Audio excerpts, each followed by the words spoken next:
그 아웃도어 시장이 굉장히 커졌습니다. 그래서 조사를 해보면은 전 세계에서 아웃도어 시장 매출 규모가 2위, 미국 다음으로 많습니다. 그래요? 근데 1인당 매출로 보면은 압도적으로 1위가 많습니다. 예. 그래서 근데 이제 이런 분들이 많은 분들이 이제 등산복을 좋은 등산복을 멋지게 사 입고 다니시는데 일부에서 이런 말씀들을 하세요. 우리나라처럼 그렇게 뭐 높지도 않고 히말라야도 아닌데 그렇게 고가의 등산복, 고기능성 등산복을 굳이 사 입을 필요가 있느냐 이렇게 이제 지적을 하시는 분들이 있죠. 네. 예. 근데 사실은 제가 이제 다녀본 뭐 히말라야도 다녀보고 뭐 많은 등산을 해본 경험에 의하면은 우리나라 산이 높이는 낮지만은요 기온 변화가 또 계절 변화가 심합니다. 여름은 뭐 아프리카처럼 덥고요. 그리고 또 겨울에는 히말라야보다 더 춥습니다. 예전에 6.25 전쟁 때 북한 지역에서 미군들이 바로 추위 때문에 후퇴를 할 정도로 우리나라 추위가 매서운 것이죠. 그래서 이제 산에서는 우리나라 산에서는 뭐 어느 산이나 계절을 구분할 필요 없이 거기에 여러 가지 다양한 기능의 등산복을 잘 준비를 해서 가는 것이 좋습니다. 더욱이 뭐 맞아. 산의 높이가 높아질수록 온도가 또 떨어지기 마련이니까요. 그래서 하산 시점과의 온도 차이 때문에라도 등산복을 잘 입으셔야 되는데 자, 이 세 분께 저희가 평소에 입으시는 등산복을 입고 와달라고 부탁을 드렸어요. 한 분 한 분 제대로 된 등산복을 입으셨는지 일단 점검을 좀 해주시면 어떨까 싶은데. 자, 나는 이 등산복띠 아이고 이거 좀 창피한데 네. 저는 이제 이 원폼이 이래요. 딱 이래가지고 가는데 중간에 가다가 잘 내려와요. 그래서 뭐 좋은 거 저런 거 이런 게 준비를 못하고 항상 이런 사태로 등산합니다. 지금 모자도 쓰셨고 팔토시도 하셨고 네, 다 잘 챙기신 것 갖추신 것 같이 보이긴 합니다만. 네, 멋지게 이제 잘 갖춰 입으셨는데요. 죄송하지만 제가 좀 지적을 좀 하도록 하겠습니다. 네. 네. 지금 조끼를 입으셨는데요. 예. 예, 등산 조끼는 사실 등산복은 기능성에 초점을 맞춰야 되는데 저 조끼가 보온을 위한 옷인지 땀을 잘 흡수하게 위한 옷인지 바람을 막아주는 옷인지 저도 그거 잘 몰라요. 우리 집 사람이 그냥 이거 입고 가라고 그래서 저는 그런 용도로 잘 모르고 패션을 위한 용도가 아닐까 싶기도 하고. 그래서 목적성이 불분명하죠. 예, 그래서 사실 저런 등산 조끼는 별로 바람직하지가 않습니다. 오늘 가서 바로 벗어야 되겠어요. 네, 네, 좋습니다. 자, 이번엔 이경혜 씨. 네. 예. 저는 뭐 완벽한 것 같습니다. 바람막에 뭐 다용도 네. 조끼에 뭐 검정색으로 차려입으셨네요. 네, 우리 이경현 선생님은 멋지게 입으셨는데 죄송하지만 네. 좀 가을이나 네. 겨울 등산할 때 입을 정도로 이렇게 예, 좀 맞습니다. 많이 입으셨어요. 제 저는 이렇게 여름에는 시원하게 안 합니다. 입었는데. 등산. 여름에는 산에 오지 않으시고. 가을용 의상. 그리고 또 안에 네. 안에 제일 안쪽에 입으신 네. 그 빨간색 목. 티셔츠. 네네. 예, 이거는 저렇게 이제 목이 긴 그 셔츠는 여름철에 좀 안 좋습니다. 네네. 왜냐하면은 땀을 많이 흘릴 때 저처럼 이렇게 지퍼가 긴 거는 네네. 시원하게 오픈을 해서 좀 땀 배출 빨리 말리기 위해서 입는 건데 저렇게 되면 이제 땀이 잘 안 말리게 돼서 좀 체온 유지 관리하는데 좀 문제가 되는 그 제가 아무래도 여자기 때문에 또 포인트 하나 정도는 아, 줘야 네, 그렇죠. 네. 패션도 패션. 생각해야 됩니다. 보통 알록달록한 옷 많이 입으시던데 이렇게 검정색으로 아래 위에 입으시는 거 괜찮을까요? 그렇죠. 산에서는 좀 밝은 좀 시원한 색깔을 좀 원색적인 색깔을 입으시는 게 좋고요. 네, 그러니까 만약에 조난의 사태를 대비해서라도 쉽게 발견될 수 있는 밝은 색 옷을 입는 게 맞습니다. 좋다 이런 네. 말씀이시죠? 예, 아이고 최시중 북한산 씨가 날다람쥐가 다시 지금 나타났습니다. 북한산 날다람쥐가 모자까지 쓰고 나타났어요. 어떻습니까? 네, 멋지게 입으셨는데요. 예. 일단 그 노란색 자켓은요. 아 원래 안 입는데 이거 이제 예. 방송에 좀 환해 맞습니다. 보이려고 원래 입는 거고 이거 그러시겠죠. 원래- 예. 예, 왜냐하면 지금 실내에서 예. 저 자켓이란 것은 겉옷이거든요. 목적이 비바람, 눈보라를 막아주는 맞아요. 옷이란 말이에요. 근데 실내에서는 그런 환경이 아니니까 예. 입을 필요가 없는데 보여주시기 위해서 입으신 근데 거고요. 싸가지고는 다니긴 합니다 항상. 맞습니다. 예, 그렇게 예. 입는 게 맞죠. 예. 예, 그다음에 저희 모자를 쓰셨는데요. 모자. 뼈뺄 때 쓰는 모자 아니에요? 자, 근데 모자를 어떻게 쓸 것인가 한번 생각할 필요가 있죠. 햇빛을 가리기 위해서는 햇빛을 가리기에 적합한 모자. 예. 또 보온을 위해서는 보온이 잘 되는 모자. 예. 네. 또 이렇게 하면 되는데 지금 쓰신 모자는 바로 목적이 어떤 목적일까요? 저기 저 벌초할 때. 모기장 모자. 아니 근데 이거 햇빛을 그 맞습니다. 가리는 그래요? 거죠. 햇빛이 강한 곳에서 이렇게. 햇빛을 가리기 적합하더라고요. 예, 예. 또 특히 또 그 옆하고 뒤쪽에 예, 이렇게 망이 있다는 것은 예, 예. 보통 앞은 잘 가려요. 근데 이 옆하고 뒤에 자외선에 노출돼서 화상을 입으신 분이 많아요. 네, 가려지면 얼핏 보면 양봉업자 같은 느낌도 있네요. 네. 원래 그런 용도로 만들어졌다는. 좋습니다. 자리해 예. 주시고요. 역시 날라간 사실 빛에. 등산복이 워낙 고가여서 부담이 좀 많습니다. 이 어떤 등산복을 골라야 할지 어떤 원칙 같은 네, 것도 네. 있을까요?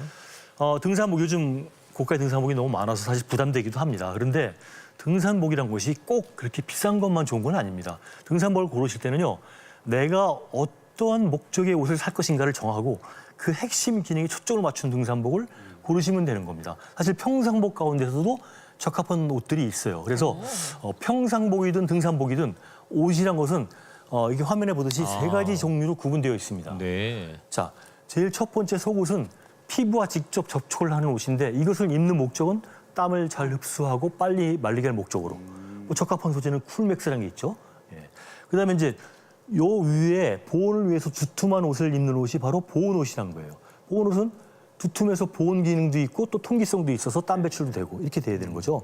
뭐 플리스라든지 그 털이 복실복실 나 있는 플리스 이런 것들이죠. 그다음에 겉옷은 비바람, 눈보라를 막아주는 이제 그런 옷인데 방수, 방풍 기능이 있어야 되겠죠. 그런 원단으로 된 코아텍스도 바로 그런 종류고요. 선생님 이렇게 결국 이렇게 하면 비싸야 된다는 얘기잖아요. 이런 기능 다 갖추려면. 그러게요. 아닙니다. 이런 기능 갖추면서 저렴한 옷들이 있습니다. 그래요? 예, 그리고 평상복 가운데도 있고요. 이 세 가지를 적절히 이제 섞여서 껴입고 해야 된다는 거죠, 등산 갈 때는. 그렇습니다. 그것을 이제 레이어링 시스템이라고 그래요. 예, 여러 겹을 효과적으로 잘 겹쳐 입는 방법이 바로 그런 것이죠. 그래서 등산복을 입는 원칙이 있어요. 아 그래요? 예, 그래서 우리가 그 이런 말이 있어요. 움직일 때는 벗고 멈출 때 입어라. 예, 이게 아주 이제 간단한 원칙인데, 자 움직이면은 몸에서 운동을 하면 열이 나죠. 네. 체온이 오르면 옷을 많이 입고 있을 필요가 없죠. 옷을 벗어야 됩니다. 그리고 멈출 때는 땀이 만약에 옷을 입고 있으면은 이제 저기 덥겠죠. 그래서 멈출 때는 좀 옷을 좀 벗고 말을 예. 제가 말을 실수를 한기가 했는데 움직이면 벗고 멈추면 입어라. 입어야 근데 이렇게 흔히 되는데 생각해 보면 실컷 입고 등산 잘 가다가 쉬어야지 하면서 벗는 경우가 많아요. 그런 분들이 대부분인 거죠. 아. 그래서 그게 바로 문제인 겁니다. 왜냐하면은 움직일 때 옷을 많이 입고 있으면 땀이 많이 나죠. 땀이 많이 나면 열이 많이 발생해서 에너지 관리, 제가 아까 말씀드렸던 에너지 절약에도 좋지 않고 예, 또 맞아요. 땀을 많이 흘리니까 수분 손실에도 문제가 되고 그래서 그렇게 하면 안 되고요. 근데 사람들이 중간에 옷을 벗고 싶어서 벗지 못하는 이유가 네. 왜 벗지 못할까요? 글쎄요. 일행들과 내가 옷을 벗는 사이에 일행들과 일행들이 앞서가요. 거리가 많이 떨어집니다. 먼저 가버리니까. 예, 먼저 가니까 그러니까 일행들과 떨어지기 싫어서 그 옷을 벗고 올라가야 되는데 그걸 못 벗고 쫓아 올라가기 바쁜 거죠. 이런 문제가 일행들과 있는 합의하시기 바랍니다. 맞아요. 움직이면 벗고 옷은 멈추면 입어라. 근데요, 그냥저냥 뭐 있는 옷 중에서도 괜찮은 거 꼭 등산복 아니라도 입어도 될 것 같은데 등산화는 좀 제대로 신어야 될 것 같아요. 신발. 네. 네, 등산복 못지않게 등산화가 참 중요한데 저희가 효과적인 설명을 위해서 네. 등산화를 준비했습니다. 요거 준비되는 동안 등산화 사이즈 고르는 법을 제가 먼저 말씀드릴게요. 사이즈. 네. 원래 운동할 때 신는 그 신발은 딱 맞아야 운동 성능이 좋겠죠. 운동 기능이 좋겠죠. 근데 등산할 때 너무 딱 맞는 신발을 등산을 신으면은 시간이 지나면 발이 많이 아픕니다. 그래서 약간 여유 있게 신는 게 좋은데 그 약간 여유 있는 정도가 참 애매하죠. 그럼 자신이 등산화를 신고 자기 새끼 손가락을 뒤꿈치에 이렇게 넣어보는 거죠. 뒤꿈치에 넣어서 이게 빡빡하게 들어갈 정도. 지금 예, 제가 빡빡하게 들어가죠. 예, 그게 딱 맞는 사이즈로 보시면 되는 거죠. 그럼 생활 신발 치수에서 한 5mm 정도는 크게 사는 게 좋겠군요. 아니요, 그 치수를 이제 보지 마시고요. 네. 왜냐하면은 이 등산화 신발의 치수란 것은 제조회사마다 같은 제조회사도 똑같은 사진인데 크게 좀 달라요. 신어보고 결정하셔야 그렇죠. 돼요. 반드시 꼭 신어봐야 사이즈 가지고 치수 가지고 고르지 마시고 신어보고 제가 말씀드린 대로 생기손가락을 넣어보고. 예. 네, 살려면 제대로 그 때- 양말을 신고 네. 가서 신어봐야겠어요, 그렇죠. 신발을. 예, 등산 양말. 제 개인적인 질문은 그 양말의 두께는 뭐 없나요? 그것도 필요하죠. 지금 말씀드렸듯이 등산 양말을 신고 사이즈를 재봐야겠죠. 그리고 이제 겨울철에는 두툼한 거, 겨울철에 신을 등산은 두툼한 거 이렇게 신고 사이즈를 재봐야 되는 거죠. 자, 등산화도 가벼운 게 있고 좀 무거운 게 있단 말입니다. 네. 어떤 걸 고르는 게 여기 제가 좋을까요? 등산화 샘플을 지금 준비했는데 이제 이런 것은 중등산화라고 그래요. 예, 두껍고 투박하게 돼 있죠. 무겁고. 자, 그런데 이것을 신으면 이제 굉장히 동작이 둔하고 에너지도 많이 사용하게 됩니다. 그래서 이런 것은요, 험하고 거칠고 춥고 눈이 많은 곳 이런 곳에서 적합합니다. 그래서 그렇지 않은 곳에서는요, 이렇게 투박한 곳을 신을 필요가 없죠. 그래서 우리가 가까운 근교 등산할 때는 신을 신발이 바로 경등산화. 가벼운 거죠. 그래서 가볍고 땀 배출도 잘 되고 가죽이 아니라 천으로 돼서 땀 배출도 잘 되고요. 그다음에 발도 편하고 그래서 이런 경등산화를 신는 게 좋습니다. 자신이 어느 계절에 어디를 가냐에 따라서 중을 신어야 될지 경을 신어야 될지 판단을 하면 되는 올라가는 것이죠. 산과 내가 목표로 하는 높이에 따라 결정하시고 신발도 그게 신발인데 그 밑창도 어느 정도 돼야 되는지도 궁금해요. 이게 중등산화와 경등산화가 바닥이 다른 모양이에요. 네, 이게 또 중요한 게 이제 등산화 바닥 고무창인데 네. 이 고무창 재질이 다릅니다. 크게 이제 두 가지 재질이 사용됩니다. 잘 마모가 되지 않는 창입니다. 네. 근데 이런 마모가 되지 않는 창은요, 단점이 마찰력이 좀 안 좋습니다. 그래서 좀 잘 미끄러진다는 얘기죠. 그렇게 심하게 미끄러진 건 아니지만 어쨌든 그런 문제가 되고요. 그다음에 이제 이런 고무창은 마찰력이 굉장히 좋은 부틸 고무로 만들어져 있습니다. 암벽 등반할 때 사용하는 암벽화 고무창이에요. 그래서 바위라든지 흙길에서도 마찰력이 좋아서 잘 미끄러지지 않습니다. 근데 이런 또 고무창은 문제가 뭐냐면은 빨리 마모가 됩니다. 그래서 선택을 해야 되죠. 이거는 이제 안전성, 네. 그리고 이거는 경제성. 둘 중에 하나 선택을 해야 되는데 저는 가급적이면은 이렇게 좀 더 안전한 마찰력이 좋은 등산화를 한번 신어보라고 권하고 싶습니다. 네, 육안으로는 잘 구분이 안 되는데 옆에서 보니까 두께가 좀 차이가 일단 있네요. 그런 것도 차이가 있는데 요거를 그 손톱으로 이렇게 딱 눌러서 찍어보면은 자국이. 예, 요 마찰력이 좋은 고무는요 네. 쫀득쫀득한 느낌이 납니다. 네, 탄력이 네, 네. 있군요. 네, 예. 특히 우리나라 느낌으로. 산들이 북한산이고 다 바위가 많아요. 바위 많아요. 많아서 이렇게 좀 이렇게 마찰력이 좋은 걸 신어야겠더라고요. 알겠습니다. 이 옆에 등산화 있는 주머니는 살펴봤고요. 뭐예요? 네, 이거는 이제 제가 등산할 때 허리춤에 차고 섭취를 하는 바로 식량 주머니입니다. 간식이 들어있고. 생각보다 작네요. 음식 별로 안 갖고 가시네요. 그죠?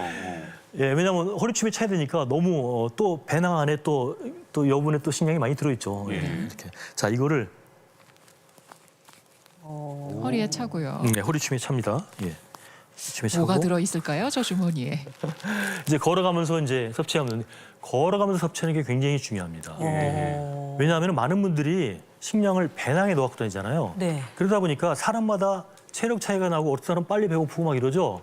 그런데 이거를 배낭 안에 넣으면은 이것을 섭취하기 위해서는 멈춰야 되고 꺼내야 되고 그러다 보니까 일행들과 멀어지고 그래서 섭취를 안 하는 경우가 많습니다. 그게 바로 문제가 되는 거죠. 그래서 행동식이란 것은 걸어가면서 먹을 수 있게 이렇게 배차도 준비를 하게 되면은 다른 사람과 떨어지지 않고 똑같이 보조를 맞추면서 그러면 주로 뭐 섭취할 갖고 수가 있죠. 다니세요? 제가 직접 준비를 했는데 네, 예. 일단 사탕이 들어있고 예. 주로 단당류, 다양해요. 단맛이 나는 탄수화물로 많이 구성된 식품을 준비합니다. 제일 좋은 거는 저는 꽃가맛이죠. 말린 과일. 감이 들어있고. 예, 이런 걸 하고 그다음에 뭐 미니 아까라고 그러나요? 이런 것도 하고 그다음에 초코바 이런 것도 하고 그다음에 자 이거는 뭐냐면은 그 포도당 사탕, 포도당 강물이라고 하죠. 포도당 성분의 사탕이 따로 나오고. 그렇죠. 예, 포도당 거의 90% 이상 포도당입니다. 예, 이런 것도 좀 오고 그다음에 이거는 이제 탄수화물로 된 주로 된 파워 젤이라는 거죠. 이런 것도. 예. 저희 아유, 그 집에도- 조그만 주머니에 꽤 많이 들어가네요. 저희 집에도 저 주머니가 있는데 애견 교육시킬 때 여기다 이렇게 놓고 하는 건데 아니 그렇게 쓰는데 등산 갈 때 좀 빌렸어야 되겠어요. 알겠습니다. 이렇게 등산할 때 필요한 행동식 살펴봤고요. 시청자 질문 하나 살펴보도록 네. 하겠습니다. 등산 스틱을 준비해서 산을 오르고 있는데요. 가끔 무릎 통증이 느껴집니다. 혹시 주의해야 할 점이나 올바른 등산 걸음걸이가 있을까요? 하셨네요. 네, 일단 살림살이부터 좀 치우겠습니다. 네, 이 등산복 내리고 등산 스틱에 관한 사용법을 좀 알려주셔야 되겠네요. 네. 하긴 많은 분들이 등산 가실 때 스틱을 갖고 가는데 사실 잘하시는 분들은 굳이 이게 필요해 하는 분들도 계시고 어르신들은 반드시 가져가야 된다고 말씀하시는 분들도 있습니다. 네, 스틱을 사용하면은 여러 가지 장점과 효과도 있지만 또 불편하고 단점도 있어요. 그래서 사용하는 것은 개인의 선택의 문제이고 이 스틱을 사용하게 되면은 험한 곳에서 잘 다치지 않게 할 수가 있고요. 그리고 또 내려올 때 요즘에 산에 계단이 많지 않습니까? 계단은 평지보다 무릎 충격이 더 심합니다. 그래서 오랫동안 등산하다 보면은 무릎에 문제를 일으키는 분들이 참 많습니다. 그래서 시청자께서 말씀하셨듯이 그래서 등산용 스틱을 사용하면은 무릎 충격으로부터 보호해서 무릎을 네. 좀 덜 아프게 할 수가 있습니다. 그래서 제가 사용법을 일단 길이를 어떻게 할까요? 예, 길이는요. 평지는 좀 짧게 올라갈 땐 중간, 내려올 때 길게 이렇게 조정을 하는데 사실 가다 보면 평지도 있고 오르막도 있고 내리막도 있잖아요. 네. 그때마다 멈춰서 길이 조절하기 힘들죠. 그래서 저는 그냥 올라갈 때는 중간 길이, 중간 길이는 요 길이가 팔꿈치 각도가 직각이 되도록 준비를 하는 겁니다. 네, 그래서 이제 직접 직접 빼서 사이즈를 맞춰보도록 하겠습니다. 자기 사이즈, 저는 128cm 외우고 다니는 거죠. 그러면은 이렇게 딱 직각이 돼서 맞춥니다. 아, 네. 네, 네. 길이가 여기 팔꿈치가 표시가 돼 직각이 있으니까. 되게. 네, 그래서 두 개를 다 일단 길이를 맞춰놓고요. 네. 자주 다니시다 보면 본인이 잘 맞는 그렇죠. 길이를 알게 되실 것 같아요. 네, 일단 팔꿈치 직각으로 맞춰서 일단 한번 걸어 보시겠습니까? 네, 손잡이 끈은 이렇게 위에서 올려서 끈을 눌러줍니다. 잡지 말고 눌러준다 생각하세요. 아, 손잡이를 누르는 각도로 네, 하시고. 자, 평지를 걸을 때는요. 우리가 썰매를 탈 때 썰매 고챙이를 밀면 썰매 앞으로 가듯이 뒤로 밀어줘야 됩니다. 그래서 뒤로 밀어주는 동작을 하는데 이렇게 팔과 다리를 엇갈려서 동작을 하면서 이 동작을 연장해서 그냥 뒤로 밀어주면은 몸이 앞으로 쑥쑥 나가죠. 자, 이렇게 뒤로 밀어주는 동작을 하고요. 네. 자, 평지 보행은 이렇게 하는데 등산할 때 오르막이 많죠. 그래서 올라갈 때 사용법은 좀 다릅니다. 그래서 올라갈 때 사용법을 계단을 놓고 네, 제가 저희가 해보도록 계단을 하겠습니다. 준비해 드리겠습니다. 평지에 약간 발걸음이 경쾌해 보였어요. 맞아요. 예, 오히려 빠르게 걷게 되는 것 같아요. 저는 네. 전신 운동 효과. 네. 놀고 있는 팔을 같이 쓰니까 전신 운동 효과가 있는 것이죠. 아이고 감사합니다. 네. 자. 오르막에서는 그럼 어떻게 가야 될지요? 자, 이렇게 평지를 가다가 예. 오르막을 만났어요. 그러면은 이번에는 이제 위로 올려짓습니다. 스틱을 먼저 올리고. 네, 올려짓습니다. 그리고 체중을 기댑니다. 아, 네, 이렇게 기대고 팔에 의지하는 거죠. 그래서 팔을 밑으로 내리 누르는 힘을 주면서 팔 힘을 이용해서 일어나는 거죠. 이쪽이 다리 힘이 훨씬 적게 들어갑니다. 그러네요. 그다음에 이렇게 민 김에 올라와서 끝까지 팔이 쭉 펴지도록 올라가는 거죠. 아, 네, 지금 이렇게 쭉 펴지도록 끝까지 펴지도록 올라간 올라간 다음에 다시 앞으로 올려짚는 거죠. 아유 조심하십시오. 네. 자, 이렇게 하면 되고 내려올 때는요. 예. 이렇게 아래쪽으로 내려짚는 거죠. 그러면은 중심이 잡혀서 잘 넘어지지가 않죠. 네. 자, 그런데 이렇게 의지하기도 하고 또 깊으면은 이렇게 의지하기도 하고 그래서 살짝 의지한 다음에 내리면은 무릎 충격을 줄이고 중심을 잘 잡고 해서 무릎을 보호하고 잘 넘어지지도 않고 이렇게 내려올 수가 있습니다. 자 오르고 내리는 거 한 번만 다시 보여주실 네. 수 있을까요? 네. 스틱을 쓰니까요. 팔에 힘을 꽤 많이 쓰게 되네요. 그러게요. 이렇게 걷어서 자 앞으로 내밀고 상체를 지지하면서 올라가는 겁니다. 그리고 완전히 올라온 다음에 다시 앞으로 내미시고 내려올 때는 역시 앞으로 쭉 빼서 상체를 지지하고 한 걸음 한 걸음 내려가시면 됩니다. 무릎 하중이 훨씬 줄겠네요. 네, 내려올 어느 때. 정도 에너지가 남아 있을 때도 스틱에 의존하는 것이 에너지 배분을 위해서 훨씬 그렇죠. 유용하겠네요. 에너지 절약에 굉장히 효과적인 도구입니다. 가장 중요한 건 오르막 내리막은 스틱을 동시에 해야 되네요. 그렇죠. 왜냐면 우리 보통 이렇게 하는 게 버릇이 돼서 오르막 내리막도 그렇게 안 해버릇했거든요. 어머, 또 한 명의 강사분이 계세요. 그러게요. 저기. 아유, 북한산 날다람쥐가 여기 있었어요. 네. 어쨌든 체력 소모를 줄이기 위해선 스틱에 의존하는 것이 훨씬 더 효과적이다 이런 말씀입니다. 그렇습니다. 네. 자, 저희 계단 내놓겠습니다. 자, 아주 유용한 정보 많이 전해주셨는데요. 네. 어떻게 전반적으로 정리를 좀 해주시겠습니까? 네. 아유 조심하십시오. 네. 오늘 소품이 많았네요. 네. 산이란 곳이 아까 말씀드렸듯이 여러 가지 불확실성이 많고 그런 문제가 있죠. 산에서는 특히 또 기후 변화가 심합니다. 평지보다 훨씬 더 비도 많이 오고 바람도 많이 불고 평지는 괜찮은데 또 산에는 번개도 치고 그래서 이런 기후 변화에 대해서 특히 주의를 해야 될 계절이죠. 훨씬 더 비도 많이 와서 강수로 인한 계곡 범람으로 사고가 날 수도 있고 그래서 산에 가시기 전에는 미리 일기예보를 잘 관찰을 주의를 하시고 그에 대한 대비를 철저히 하시고 가급적 안 좋은 기상예보가 있을 때는 산을 안 가는 것이 좋겠습니다. 말씀하신 대로 작은 우산이나 바람막이 겉옷은 반드시 준비를 해야 되겠네요. 그렇죠. 계절 구분하지 말고 여름철에 가더라도 반드시 이렇게 요 하나만 가지 않고 보온옷, 그다음에 아까 보여주신 윈드 자켓 꼭 준비하시고 판초 같은 것도 뭐 없으면 비닐이라도 준비를 하셔서 악천후에 대비를 하는 게 좋겠습니다. 네. 시청자 질문을 하나 더 소개해드릴까 해요. 관절염이 있는데 등산을 해도 될까? 이걸 여쭤보시네요. 그런 질문을 제가 참 많이 받는데 사실은 이제 병원 치료가 더 우선인데 염증이 있을 정도라면 아무래도 무리가 따르겠죠. 그래서 그거는 이제 의사분의 처방에 지시에 잘 따르는 게 맞는데 제가 경험적으로 관절염이 아니고 그냥 무릎 통증이 있는 분 경우는 두 가지를 보면 됩니다. 어떤 분은 이게 등산을 통해서 이 무릎 주변의 인대 근육을 튼튼하게 해서 무릎 아픈 거를 좀 줄여줄 수도 있고요. 또 어떤 분은 오히려 쉬어야 되는데 무리하게 등산을 하면서 더 나빠지는 경우. 그래서 그거는 이제 의사 선생님과 상담을 하고 본인이 여러 가지 느낌 이런 걸 잘 몸의 반응을 잘 살펴가면서 판단을 잘 하는 게 좋겠죠. 사실 하산 중에는 다리가 풀린다라는 표현을 많이 쓰잖아요. 네. 이제 에너지 절약을 제대로 못 하셨을 경우에 그런 경우가 많을 텐데 네. 이때 주의해야 할 점이나 뭐 다른 스텝법이나 뭐 이런 게 있을까요? 네, 그 다리가 풀리는 것이 이제 근육이 이제 무리가 따라서 이제 힘이 빠져서 그렇게 되는데 제가 타이거 스텝이라는 보행법을 하나 소개해드리도록 하겠습니다. 네, 타이거 스텝은요, 그 호랑이 걸음이란 그 고양이과 동물들이 발을 살짝 엇갈리면서 이렇게 걷습니다. 그래서 그 걸음을 산에서 적용했더니 훨씬 더 덜 힘들고 쉽게 올라갈 수가 있는 거죠. 그래서 간단합니다. 이렇게. 예, 이런 식으로 발을 엇갈면서 이렇게 걸어주게 되면은 훨씬 더 힘이 적게 들어가는 효과가 있습니다. 오히려 다리가 꼬이지는 않을까요? 다시 한 올라갈 번만 때 보여주시겠어요? 괜찮습니다.